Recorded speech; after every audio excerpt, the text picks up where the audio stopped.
Here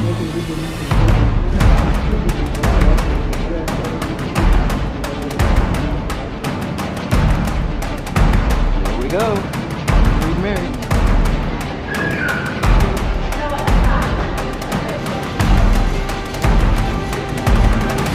This is a golden face right here. I'm gonna blow you out. So it starts. Oh, it's starting, right?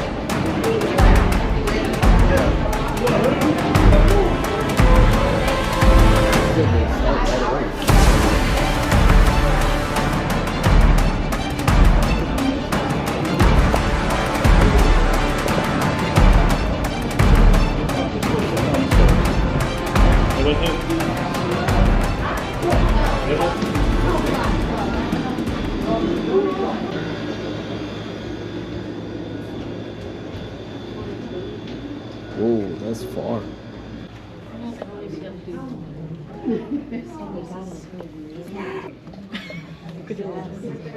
Sitting in the dark.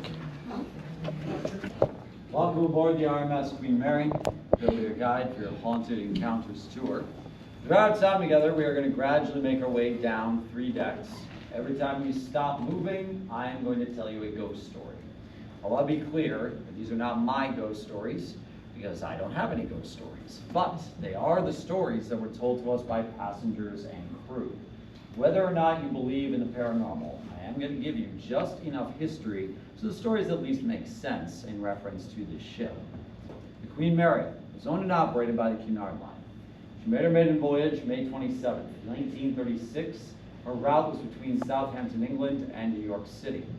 At the time, she was the largest and fastest ship ever built.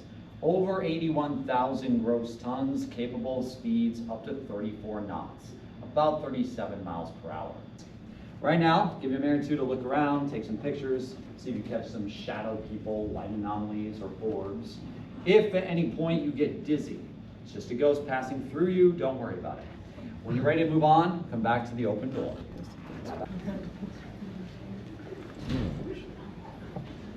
Supposedly, this is where the lady was sitting in that story he was telling.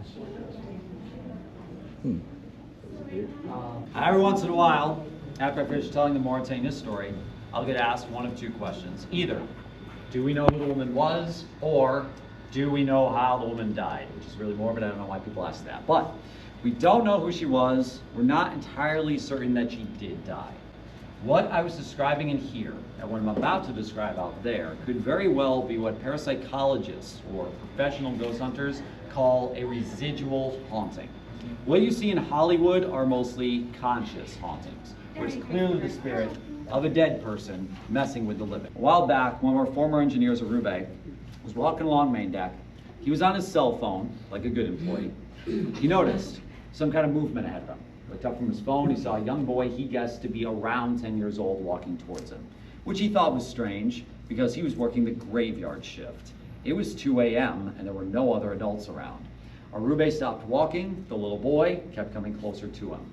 He told us once the kid was close enough, he was planning on asking him what he was doing out of bed, but the words caught in his throat when he realized he could see through the boy to the wall on the other side. Straight down. What do you think so far? Do you believe there's ghosts? Oh, of course. I've just witnessed it. You barely see your hair covering. I believe. Imagine I just walk in like this and I go like this. I go get pulled. There's weed over here. Dang. Lord of Lords.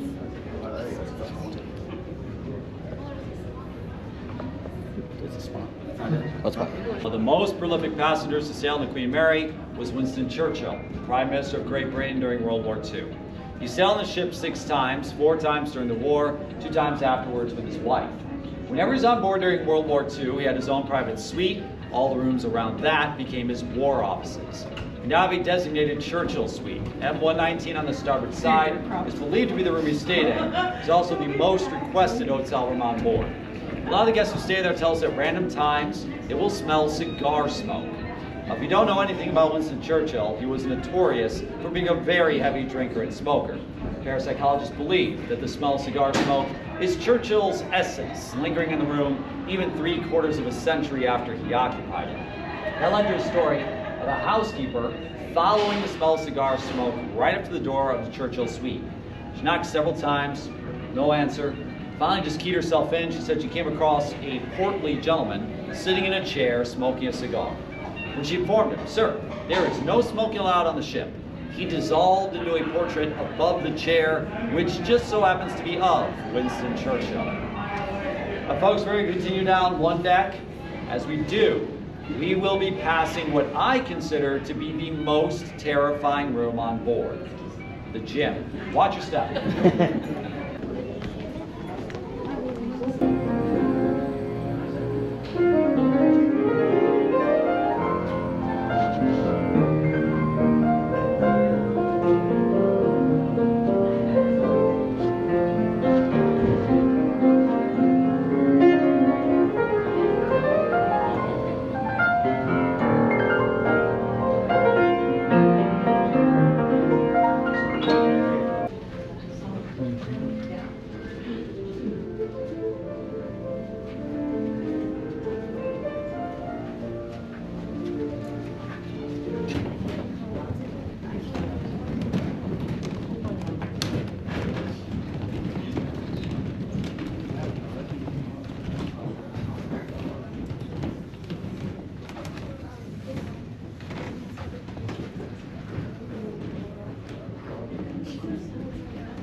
If you have ever watched any of the ghost hunter type shows that feature the Queen Mary, you may have already heard about room B340, which is supposed to be the most haunted room on the ship. It's that one. It is not marked in any way. As soon as the ghost shows made B340 famous, people started breaking into it and stealing things. But for everything to steal, the nameplates that said B340, so we stopped replacing them. The first ghost story about this room came from the 1960s. A passenger woke up in the middle of the night and claimed that she felt someone repeatedly pulling the sheets off of her. At first she thought the sheets had just fallen off, so she pulled them back up. They were pulled back down. She pulled them back up, they got pulled back down. A full-on tug-of-war ensued before she remembered she was in the room by herself. She looked up, saw the silhouette of a man standing at the foot of her bed. She screamed, the man disappeared. Her scream got the full attention of the night steward, who ran up the hall into her room. Once she calmed down enough to explain what had happened, the steward explained that when he passed her room, didn't see anybody go in, and didn't pass anybody in the hall on his way back. Jump forward to the 1980s. The whole space was a standard hotel room. A housekeeper went in to change the linens. She stepped out to get some towels for the bathroom, and when she went back in, she found the sheets on the bed that she had just made in a pile in the middle of the floor. All of the activity in B340 is attributed to a death reported in 1950. The staff captain walked in and discovered the passenger had passed away in his bed. Cause of death, unknown.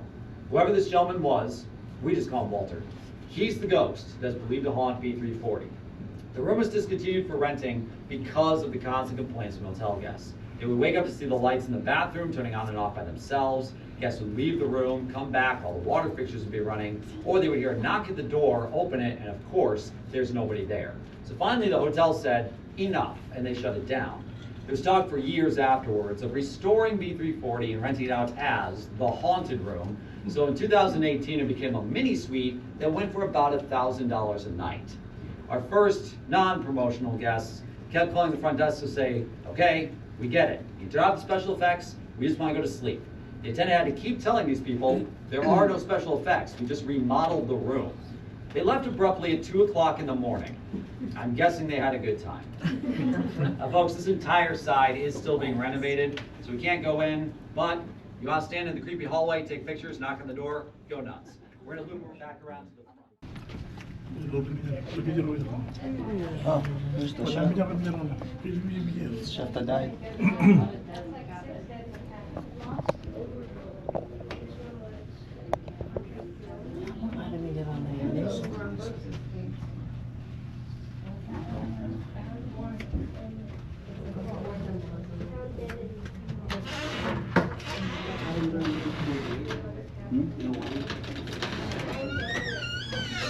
Oh, yeah.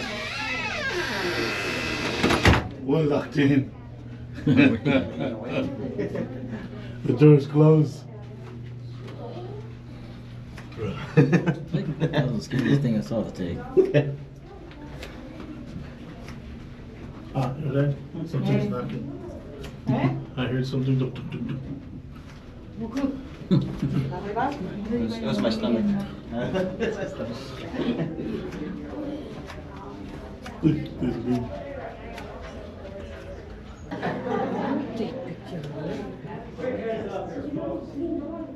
Roadblock was never intended for passengers. It was strictly only. Staircase you take down, you have to take it back up. It's incredibly steep. The space itself, very confined, and there is no ventilation.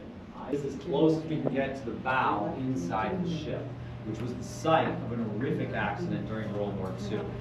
As I mentioned earlier, the Queen Mary was the fastest ship in her day. Nothing on the water could keep up with her. To bring the soldiers back and forth across the Atlantic, she was mostly on her own. October 2nd, 1942, off the coast of Northern Ireland, there was a collision between the Queen Mary and one of her escorts, the HMS Curacao. The HMS Curacao was a 4,000-ton cruiser. The Queen Mary, an 81,000-ton ocean liner. The Curacao drifted in front of the Queen Mary, and the Queen Mary cut the Curacao in half. In less than a minute, both halves were engulfed in flames. 5 minutes after that, Curacao was lost beneath the Atlantic Ocean. There's nothing anyone on board the Queen Mary could do to help, for two reasons. First, the captain was under strict orders not to stop until all of his charges arrived safely at their final destination. At the time, that was about 10,000 soldiers on board, with far too many lives at stake. The other reason is, to come to a complete stop would take this ship 10 miles. There were 101 survivors. They were rescued by other members of the military escort. But we get reports from our engineering crew that late at night, or sometimes even if it's just quiet enough, they can hear the twisting of metal, the rushing of water, or frantic shouting when something has gone horribly wrong. Parapsychologists believe that it is the 338 sailors who went down to the Curacao, reliving the accidents over and over again. So the bow is probably the most concentrated area of paranormal energy. Once again, folks, entirely up to you if you want to see this or not. If you do choose to follow me, the door at the top of the stairs is a bit heavy. Please pass it back so we don't knock anyone down the stairs. Right this way.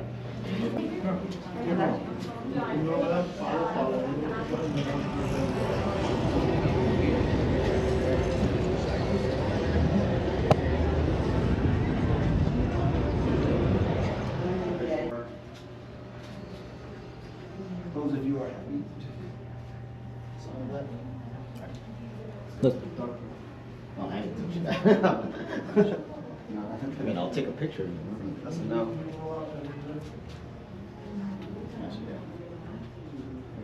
That'd be a good picture.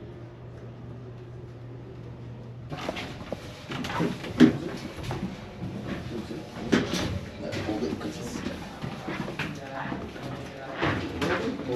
Oh, no.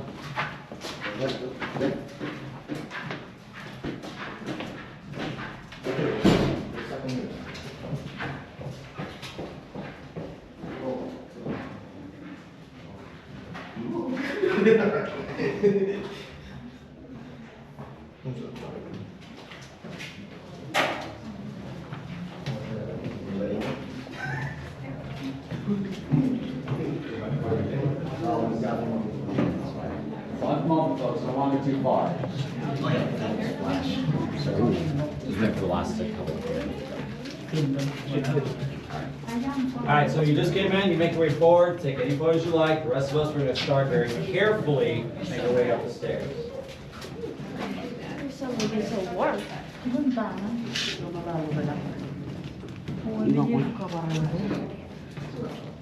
Yeah, you can like in the background. Scary up there. The whole idea is to be there. Oh, it's another orb. I don't know, the orbs are... Dropped my phone, right? Are you catching? You drop it, it's not, man. Oh, this is where the steam comes out of, right? The boiler. I don't know where Jacob went.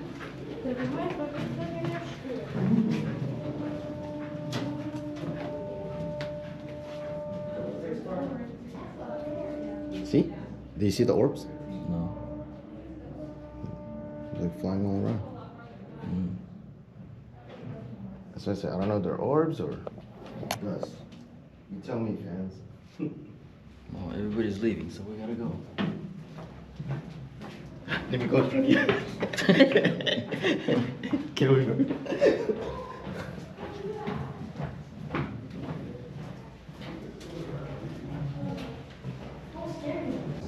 Ceiling, mother of pearl with a quartz inlay. She's a ship, she's always floating on the water. I've been told those two things are conductors for the paranormal. So directly below where I'm standing in the old changing rooms, parapsychologists believe the quartz and the water formed a vortex, a whirlpool of energy that allows the spirits to travel from the other side back into the land of the living. They credit that with why there's so much paranormal activity on board. This was the original entrance to the first class swimming pool. We have not been able to use it as a pool since the ship came to Long Beach. California state code dictates pools cannot be deeper than 3.5 feet at the shallow end. The first and cabin class pools were both 6 feet at the shallow end. The cabin class pool was removed and turned into the Royal Theater. The first class pool became a centerpiece for all of our ghost related material. So when you peek in, that is not water in the pool, it is a ripple projector intended to make it look creepy. Probably our most infamous spirit is believed to haunt the first class pool. A little girl that everyone refers to as Jackie. Somewhere around 7 years old, she's always described as a little girl in a sailor dress with blonde hair that a lot of people think was a cabin class passenger who drowned in the cabin class pool. The thinking there is when that pool was converted to the theater, she upgraded herself to the first class pool. Little hiccup with that theory. We have no record of anyone ever drowning on the ship. If it did happen, it would have had to have happened immediately after World War II during the Bride and Baby shuttle, because for some reason the British government felt it necessary to seal those records, which means we have no official account of what took place during those crossings. Another theory is that Jackie is one of our happy spirits. Maybe it's where she learned how to swim, or it's her favorite childhood vacation, and she has chosen the pool as her new home. But she's definitely a conscious haunting, not a residual haunting. I'm just basing that on all the interactions she has had with our guests. People will tell us they saw Jackie popping her head around the columns or up over the railings, kind of like she's playing peekaboo or hide and seek. We had a few reports of little wet footprints coming out of the pool, walking along the deck. Some of the guests told me they thought they felt a cold little hand take hold of theirs. But the most consistent and frequent report that we get anywhere on the ship is the sound of a little girl singing nursery rhymes in this area. She is a very playful spirit. We would still get fairly regular reports from hotel guests and crew. They had paranormal experiences on board. In fact, before we got shut down, I don't think a month went by where I didn't have a hotel guest tell me there were shadow people in the room, or they woke up to the doors and dresser drawers opening and closing by themselves. Our lady in white has been spotted in a couple different first class areas. Some people believe they have seen her dancing in the Queen Salon. I had 2 guests tell me they had a drink with her in an observation bar. I don't know how many drinks they had before she joined them, but that's what they claim. Now, believe it or not, folks, I am not here to convince you that the ship is haunted. I would much rather let people go exploring and then tell me if you think this ship is haunted. We're on our deck. It is after 6 o'clock. The exhibit areas are closed for the evening. However, the restaurant, the bar, the gift shop, the upper decks are going to stay open much later. To get back up the promenade deck, you walk up the first class stairs, 4 decks. You take the outside tower elevator up to 4, or if you're feeling adventurous, take the ship's 90-year-old elevator to P for promenade. If you are done for the evening, simply walk outside, either take the elevator down to 1 or walk down the stairs 1 deck. If you need directions, any place specific, you have questions, hang out, we can chat for a minute. Other than that, if you enjoyed our time together, I'm Bill. If you hated this tour, I'm Robert Stack. Thank you for coming. Have a good night, folks. Thank you. Thank you.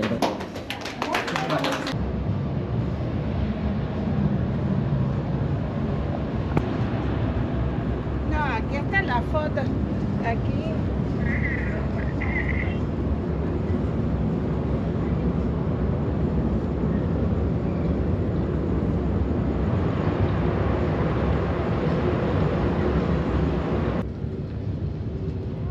Look at all the seagulls, pelicans. See, Gianna? I'm assuming this is where, like that scene from Titanic. Look at that one right there. Jack, come back. let's go back.